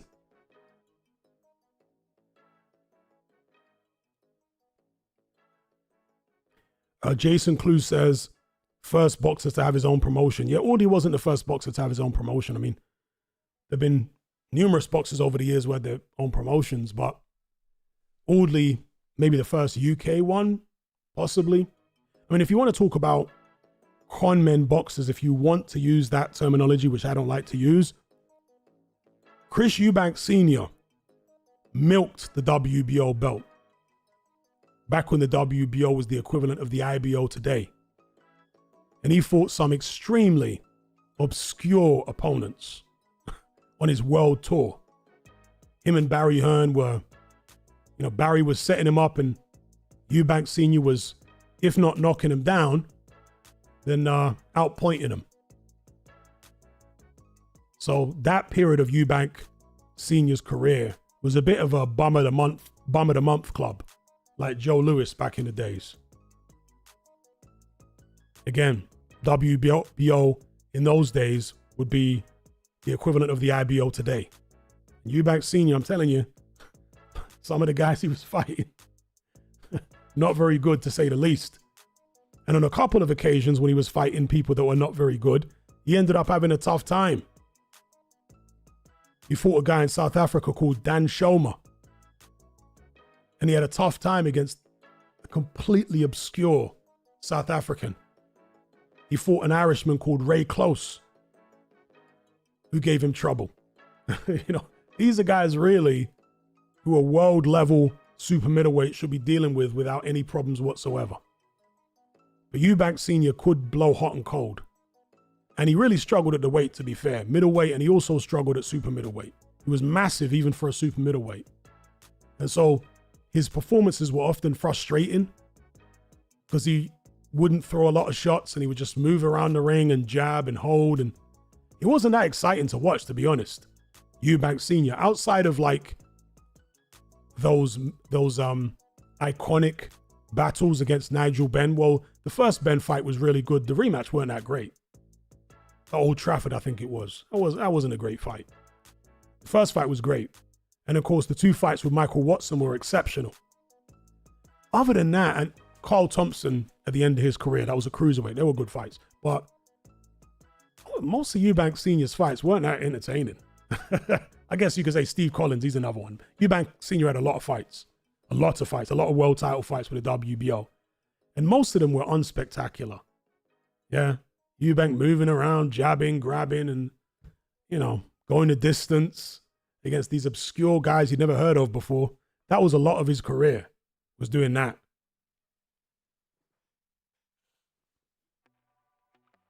But of course, he, you know, when he fought good guys, he tended to rise to the level of opposition. He raised his performances.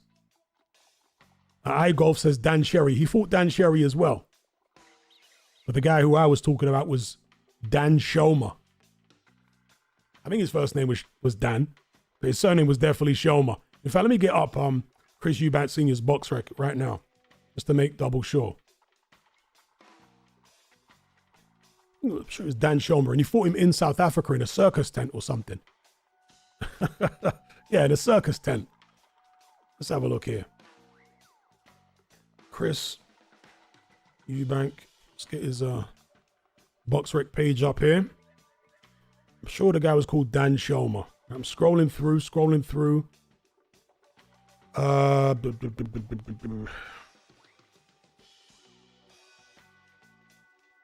can see Sam's story. Yeah, Dan Shoma. It is Dan. He fought him in a circus tent in Super Bowl City. Super Bowl, a venue called Super Bowl, Sun City, South Africa. That was in October of 1994. And he won that fight on a UD over 12, but I remember it being far more competitive than it was supposed to be. Dan Shoma. Actually, I thought Dan Shoma was South African. He was apparently American. Dan Shoma. And the last fight he had was against Eubank. Oh, wow. That was his only loss, and it was his last ever pro bout. Not sure why that was. But yeah, I'd never heard of this Dan Shoma guy before in my life. I'm looking through Dan Shoma's record now, trying to see if there's any names on it that I recognize. And there actually isn't. The only name I recognize on Dan Shoma's record, other than Chris Eubank, is Ricky Stackhouse, who was quite a well-known journeyman back in those days. But other than Ricky Stackhouse, I don't recognize any names on Dan Shoma's record. I don't know where they found Dan Shoma. The guy's from New Brighton, Minnesota. But I remember he gave Eubank a hard fight in that circus tent in South Africa. Sam Story, Eubank fought and beat him. Dan Shoma, Henry Wharton, who was a traveler, he beat him. Who else did he fight here? Mauricio Aramal, ever heard of him? Me neither. Ray Close, already mentioned him. He did fight a good guy who was part of a fighting, fighting siblings. Graziano Roccigiani. He fought him in Germany. He was an Italian-German fighter, half Italian, half German. He was a good fighter. And Eubank won that fight by the skin of his teeth in Germany. One of the scorecards was horrifyingly wide in favor of Eubank. But yeah, Graziano Roccigiani, he was a good fighter. Eubank fought Lindell Holmes, he was an American. Juan Carlos Gomez, he was a tough guy. Not very good, but tough. Tony Thornton, he was kind of a contender back in the days. Ron Essett. Any of you know him? John Jarvis, that's the guy Eubank Sr., knocked out spectacularly. That was an unknown American, John Jarvis. He fought Sugar Boy Malinga in a very close fight. Sugar Boy Malinga, South African, Zulu fighter, was a very awkward, slick boxer. And he gave Eubank and Nigel Benn all they can handle. And in fact, he beat Nigel Benn the second time they fought. Gary Stretch. He's another one that Eubank Sr. beat, defending his WBO middleweight title. Gary Stretch. Dan Sherry. So a lot of his career, or his championship resume, should I say, half of it wasn't a who's he club. It was a, half of it wasn't a who's who of the middleweight and super middleweight divisions. It was a who's he. He had no idea who these guys were back then nor now. But Barry Hearn and Frank Warren later on in Senior's career managed to find these guys somewhere. And that's why Senior wanted his son to keep hold of the IBO title, because he wanted him to do a similar thing to what he did during his career. Milk some Mickey Mouse belt and occasionally fight legitimate opponents here and there to basically legitimize the belt. That's what Eubank Sr. has said on many, many occasions. The belt don't make the fighter makes the belt. I'm glad that Junior and Senior didn't succeed in that endeavor, because the last thing we need is another world title belt that gets universally recognized and accepted. That's the last thing we need. 4 is already too many.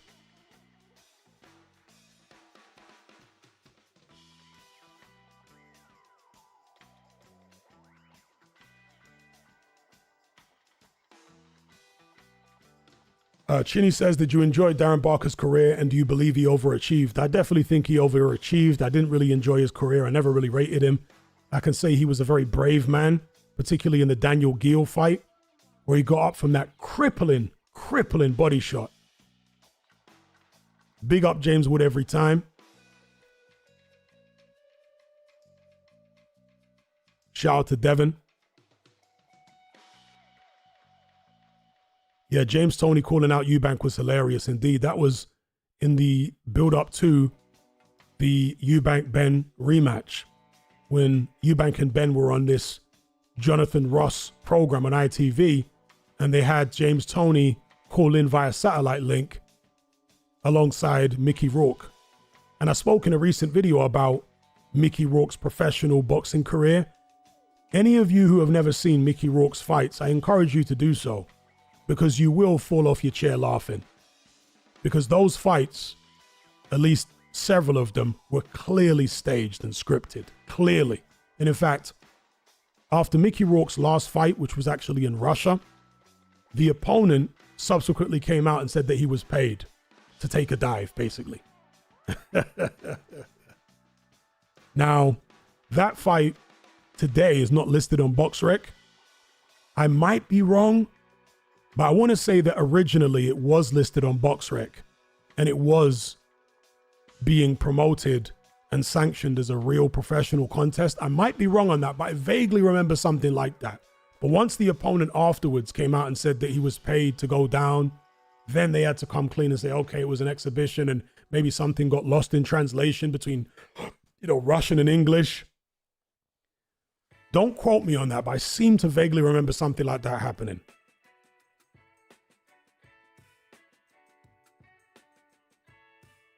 But it was an absurd, fake, staged, scripted fight. Mickey Rourke's last one in Russia. I mean, hilarious. And there's another one where he fought some redneck with a mullet and a mustache back in the days. And that was just, oh my God, comical. This redneck has some of the worst acting ever. He gets hit by a tap off Mickey Rourke. And if you've ever seen a fake fall, this is the one. You'll laugh out loud if you watch it. And that is on Mickey Rourke's BoxRec. Mickey Rourke is undefeated, by the way. An undefeated professional fighter, Mickey Rourke. And that, the last fight he had was at the stage of his life where he'd had all the plastic surgery done and he looked like Joan Rivers or something. He looked crazy.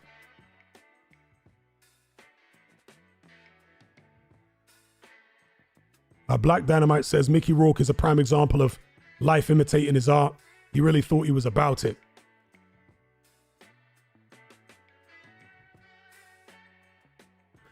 Ezra says, Ray Close won them Eubank fights. Well, yeah, a lot of people thought he did. A lot of people thought that Ray Close deserved to win those fights.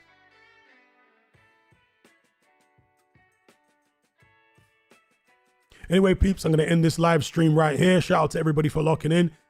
Particularly big thank you to the people who donated via Super Chat. And I will catch you guys on the next one. Should I finish it with a song? Maybe not, because the first song was so horrible. But if I turn the auto-tune on, probably make it sound worse. And what song would I sing?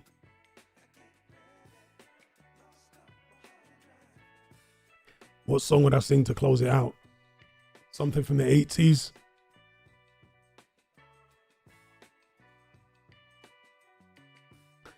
What about some reggae? I'm always singing reggae. I started off with Vibes Cartel.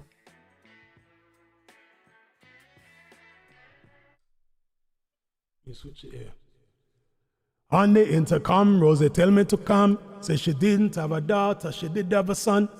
She said the lift doesn't work, run up the stairs and come. And if you don't come quick, you're gonna see your son. So I grab a bunch of rolls and I started to run. Here I come. Whoa.